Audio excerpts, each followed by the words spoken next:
Hi Nagalakshmi గారు. Hello కీర్తి గారు. Pigmentation అన్నది అందరికి ఇప్పుడు చాలా కామన్ ప్రాబ్లమ్ అయిపోయిందండి. All of a sudden start అవుతుంది. ఫర్ హుహు. ఎగ్జాంపుల్ మా ఇంట్లో మేడే హుహు. తను మేబీ ఒక 26, 27 ఉంటదేమో. మ్యారీడ్, ఇద్దరు పిల్లలు. హ్మ్. బట్ తను జాయిన్ అయ్యి 2 ఇయర్స్ అయింది. కానీ నేను లాస్ట్ 2 మంత్స్ నుంచే అబ్జర్వ్ చేస్తా ఉన్నాను. పిగ్మెంటేషన్ స్టార్ట్ అవుతూ ఉంది. అక్క ఏం చేయాలి? ఏం చేయాలంటే ఏం చేయకు. హెయిర్ అండ్ పర్ల్ బ్యూటీ వారి దగ్గర మంచి సొల్యూషన్ ఉంది. నేను ఆర్డర్ పెడతా. నువ్వు యూజ్ చెయ్యి. హ్మ్. చూద్దాం నీకెలా అనిపిస్తుందో చూసి, ఆ తర్వాత నేను మా వాళ్ళకి ఫీడ్‌బ్యాక్ ఇవ్వడానికి పనికొస్తుంది అని చెప్పా. అంతకు ముందు నిజానికి పసుపు బెట్టు, పాలు బెట్టు హ్మ్. పోతది. కొంచెం హ్మ్. కొంచెం ఉన్నప్పుడే అని అనుకున్నాను కానీ, అది ముదురు టెంకయిపోయింది ఇప్పుడు. So, okay. అసలంటూ ఎందుకొస్తదండి పిగ్మెంటేషన్ ప్రాబ్లమ్?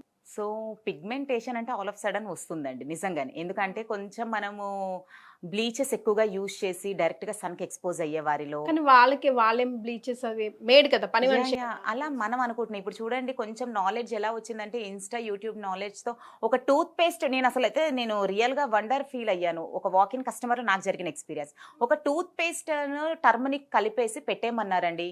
ఓహ్! అలోవెరా జెల్ డైరెక్ట్‌గా పెట్టేసానండి.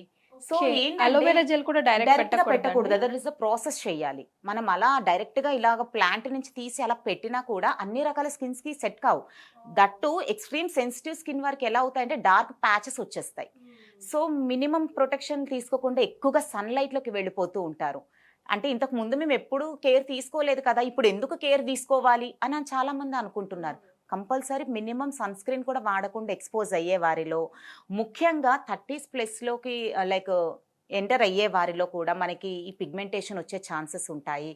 ప్రెగ్నెన్సీ టైంలో లేదా బర్త్ కంట్రోలింగ్ పిల్స్ తరచూ తీసుకునే వారిలో, ఇప్పుడు చూడండి ఫీమేల్స్‌లో ఎలా అయిపోయిందంటే చాలా కామన్ అయిపోయింది. మ్యారేజెస్ ఉన్నాయి, ఫంక్షన్స్ ఉన్నాయి అని పీరియడ్స్ కంట్రోలింగ్ పిల్స్ ఎక్కువగా యూజ్ చేస్తూ ఉన్నారు. అవి వాడటం ద్వారా ఏమవుతుందంటే ఇండైరెక్ట్‌గా మనకి ఈస్ట్రోజన్ లెవెల్ తగ్గించేస్తుంది. తగ్గించేస్తూ టెస్టోస్టెరాన్, ప్రొజెస్టోన్ ఎక్కువగా పెంచేస్తూ ఉంటుంది.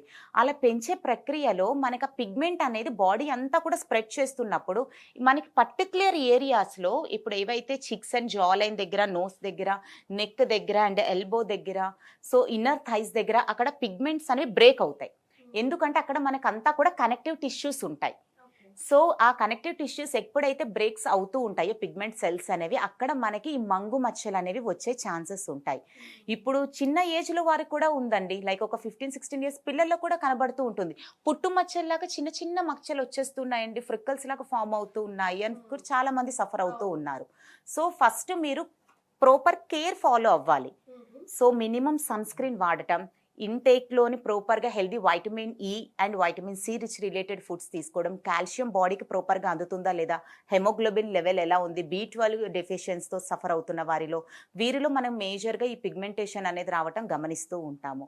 అలాగే ఎక్కువగా మైదా రిలేటెడ్ ఫుడ్స్ ఎక్కువగా తీసుకునే వారిలో డీప్ ఫ్రైస్, షుగర్ కంటెంట్ ఎక్కువగా తీసుకునే వారిలో, రెడీ టు ఈట్ ఫుడ్స్ తీసుకునే వారిలో and main thing red meat ఎక్కువగా తీసుకునే వారిలో, సో వీటిలో ఎక్కువగా మనకి పిగ్మెంటేషన్ వచ్చే ఛాన్సెస్ అనేవి ఉంటాయి. ప్రాపర్ స్లీప్ కూడా కనీసం ఒక 6-8 అవర్స్ కూడా నిద్ర లేకుండా ఎక్కువగా స్ట్రెస్ ఫీల్ అయ్యే వారిలో, సో ఎక్కువగా గ్యాడ్జెట్స్‌కి అలవాటు పడే వారిలో, TV, mobile screens any screens ఎక్కువగా అలవాటు పడిపోతున్నాము.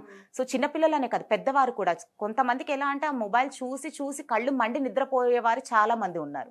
సో ఆ స్టేజ్ వరకు ఉండటం ద్వారా అవి మనకి ఇండైరెక్ట్‌గా హార్మోన్స్ పైన ఎఫెక్ట్ చూపిస్తూ పిగ్మెంటేషన్ అనేది వస్తూ ఉంటుంది. Okay. So, what is the solution? So వీటన్నిటిని మనం మార్చలేము. బట్ మన స్కిన్‌లో ఉండేటువంటి పిగ్మెంటేషన్‌ని మార్చొచ్చు. అది ఎలా అంటే ఏఆర్ఎం పర్ల్ బ్యూటీలో ఉండేటువంటి skin brightening pigmentation cream. So మీకు ఏ భాగాన పిగ్మెంటేషన్ సఫర్ అవుతున్నా కూడా మొత్తం ఇప్పుడు మీకు ఫేస్ అంటే మేము ఫేస్ అండ్ నెక్ కూడా పెట్టమంటాం. ఎందుకంటే అక్కడ బ్రైట్నింగ్ కూడా చేస్తుంది. సో పిగ్మెంటేషన్‌ని ఫేడ్ చేస్తూ బ్రైట్నింగ్ చేయటానికి. లైక్ ఎల్బో దగ్గర కానివ్వండి, నెక్ బ్యాక్ ఏరియాలో కానీ, ఇన్నర్ థైస్‌లో కానీ అక్కడ కూడా మీరు అండర్‌ఆర్మ్స్ కానీ ఈ ఏరియాలో కూడా స్కిన్ బ్రైట్నింగ్ పిగ్మెంటేషన్ క్రీమ్ అనేది సజెస్ట్ చేస్తూ ఉంటాం.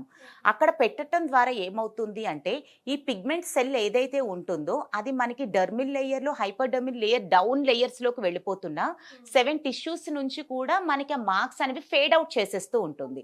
సో అలా ఫేడ్ అవుట్ అవ్వటం ద్వారా స్కిన్ బ్రైట్నింగ్ రావటం, ఈ పిగ్మెంటేషన్ సమస్యని 100% మనం చెక్ పెట్టవచ్చు. ఓకే. సో, 2 ప్రాబ్లమ్స్‌కి ఒకటే సొల్యూషన్ లాగనమాట. అంటే పిగ్మెంటేషన్ ప్రాబ్లమ్ ఎలాగో పోతుంది అండ్ బ్రైట్‌నెస్ కూడా ఇస్తుంది. యెస్. రైట్. సో అందుకే కదా చాలా మంది కకుర్తిగా ఓన్లీ ఫేస్ కి పెట్టుకుంటుంటే చేంజ్ కనిపిస్తా ఉంటది. బికాస్ ఫేస్ కి మంచి బ్రైట్నెస్ వచ్చేసి అందుకే you always say face and neck మొత్తం అప్లై చేసుకోండి, లేకపోతే చేంజెస్ కనిపిస్తూ ఉంటుంది. రైట్. సో పిగ్మెంటేషన్తో మీరు బాధపడుతుంటే, మంగు మచ్చలతో బాధపడుతుంటే ఒక్కసారి ఏఎం పర్ల్ బ్యూటీ వారి ప్రోడక్ట్ ఇది వాడి చూడండి. వెబ్సైట్లో ఇప్పుడు చాలా ఆఫర్స్ కూడా నడుస్తున్నాయి. ఇది రైట్ టైం. మీకు నచ్చితేనే కంటిన్యూ చేయండి. రైట్. నాగలక్ష్మి గారు, థ్యాంక్ యూ సో మచ్.